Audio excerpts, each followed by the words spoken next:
அண்மைச் செய்தி.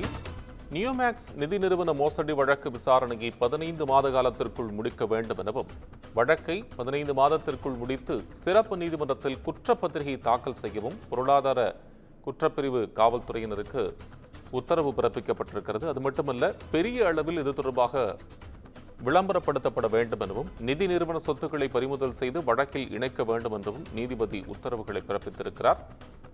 விவரங்களை வழங்குவதற்காக செய்தியாளர் சுந்தரம் இணைப்பில். சுந்தரம், உயர்நீதிமன்ற மதுரை கிளையில் மிக முக்கியமான வழக்கு தொடர்பான உத்தரவுகள் வந்திருக்கு. அதனுடைய சாராம்சம் என்ன?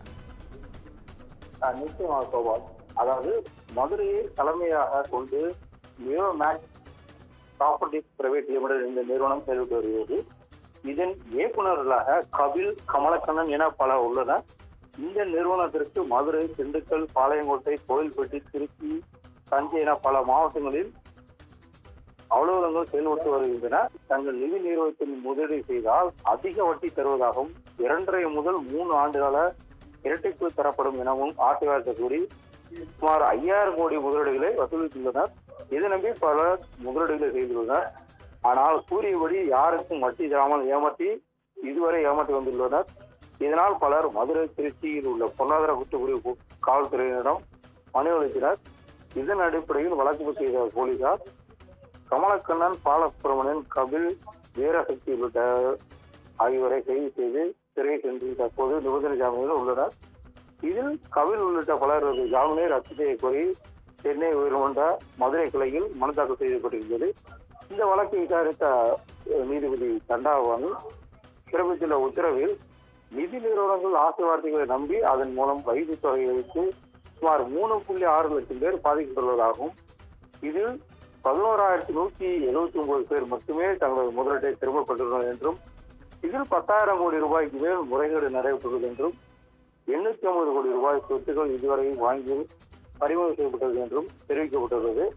இந்த நிலையில் தொடர்ந்து இது போன்ற நிதி நிறுவனங்கள் மோசடியில் ஈடுபட்டு வருவதாகவும் அவரை குற்றம் சாட்டினார். மேலும் இந்த வழக்கு பொறுத்தவரை வழக்கு பதிவு செய்யப்பட்டு முக்கிய குற்றவாளிகள் கைது செய்யப்பட்ட தற்போது நிபந்தனை ஜாமீனில் உள்ளதாக அவர் சுட்டிக்காட்டினார். இந்த வழக்கு விசாரணை சிறப்பு நீதிமன்றத்தில் தற்போது நடைபெற்று வருகிறது. விசாரணை நீதிமன்றம் இந்த வழக்கில் பாதிக்கப்பட்டவர்கள் தரப்பில் புகார் பெற்று நிவாரணம் வழங்க வழக்கறிஞர் ஆணையம் அமைத்து உத்தரவு பிறப்பித்திருந்தது. அந்த உத்தரவு ரத்து செய்யப்படுகிறது என்றும் அவர் தெரிவித்தார். மேலும் இந்த முறைகேட்டில் குற்றம் சாட்டப்பட்டவர்கள் விசாரணைக்கு முழுமையான ஒத்துழைப்பு வழங்க வேண்டும் என்றும், தங்களிடம் முதலீடு செய்தவர்கள் விவரங்கள், முதலீடு செய்யப்பட்ட தொகை, நிறுவனத்துக்கு சொந்தமான இட சொத்துக்கள் விவரங்களை முழுமையாக வழங்க வேண்டும் நீதிபதி தெரிவித்தார். மேலும் பொருளாதார குற்றப்பிரிவு காவல்துறையினர் பாதிக்கப்பட்டவர்களை முழுவதுமாக கண்டறிந்து மோசடி குறித்து பாதிக்கப்பட்டவர்கள் புகார் அளிக்கும் விதமாக தமிழக அளவில் செய்தித்தாள்களில் விளம்பரம் செய்ய வேண்டும் என்றும் நீதிபதி குறிப்பிட்டுள்ளார். மேலும் விளம்பரம் கொடுக்கப்பட்டதிலிருந்து 8 வாரங்களுக்குள்ளாக பாதிக்கப்பட்டவர்களுக்கு உரிய ஆவணங்களுடன் பொருளாதார குற்றப்பிரிவை அணுகி புகார் கொடுக்க வேண்டும் என்றும் அவர் நீதிபதி தன்னுடைய உத்தரவில் தெரிவித்துள்ளார்.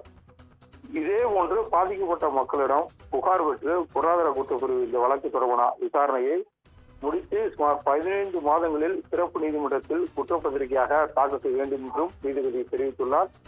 நிதி நிறுவனம் நடத்தி மோசடி செய்தவர்களின் சொத்துக்கள், நிறுவனங்களின் சொத்து குறித்து கண்டறிந்து அவற்றை மொத்தமாக வழக்கு இணைக்கவும் உடனடியே நடவடிக்கை எடுக்க வேண்டும் என்று நீதிபதி தன்னுடைய உத்தரவில் தெரிவித்துள்ளார். அதே போன்று இந்த நிதி நிறுவன மோசடி வழக்கு தொடர்பாக நிரந்தர உரிமை கோருவது தொடர்பாக மனுவை சிறப்பு நீதிமன்றத்தில் தாக்கல் செய்து அதன் அடிப்படையில் உரிமை பெற்று விதிகளின்படியே அவற்றை விற்பனைக்கு அல்லது ஏலத்திற்கு விட்டு அந்த தொகையை வழக்கு விசாரிக்கும் சிறப்பு நீதிமன்றத்தில் முறையான அனுமதி பெற்று முதலீடு செய்தவர்களுக்கு வழங்குவது தொடர்பாக நடவடிக்கை எடுக்க வேண்டும் என்று தன்னுடைய உத்தரவில் தெளிவாக குறிப்பிட்டுள்ளார். கோபால், விவரங்களுக்கு நன்றி.